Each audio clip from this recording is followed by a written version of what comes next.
Bonjour, il y a quelque temps, je vous ai montré qu'il existait des ressources insoupçonnées et parfois spectaculaires pour défendre et sauver des situations vraiment compromises.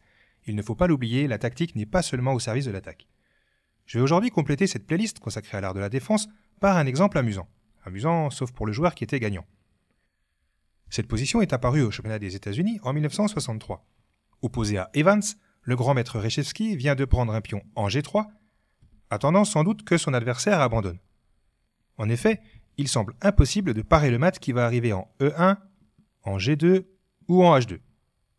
Et pourtant, la douche froide n'a pas tardé pour les Noirs.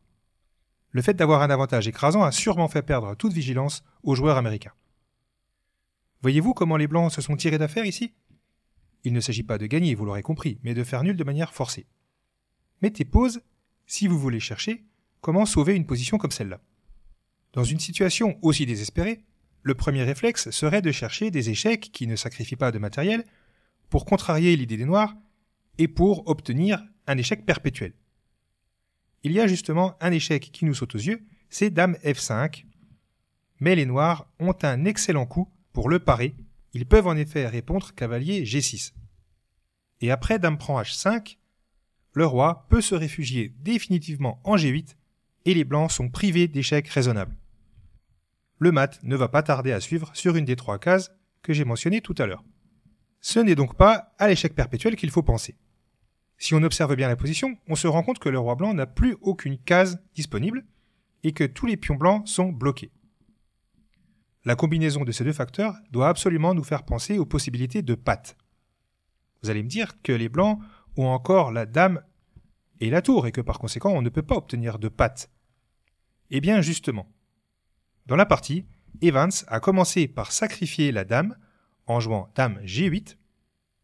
Le sacrifice ne peut pas être refusé, évidemment, sinon il y aura mat en G7, soit directement si le roi vient en G6, soit en deux coups, après roi H6, dame H8 échec, suivi de dame prend G7 mat. Donc, bien sûr, les Noirs sont obligés d'accepter le sacrifice. Et maintenant qu'il ne reste plus que la tour, il suffit de la sacrifier à son tour. Et dans la partie, Evans a choisi de le faire par tour prend G7. Si le roi ou la dame prend la tour, alors il y a bel et bien patte puisque le roi est privé de ces trois cases-là. Que se passe-t-il si le roi refuse de prendre la tour et vient en F8 ? Après tout, on pourrait se dire qu'après tour prend G3, les Noirs resteraient avec une pièce de plus. Eh bien en réalité, les Blancs ont beaucoup mieux que ça.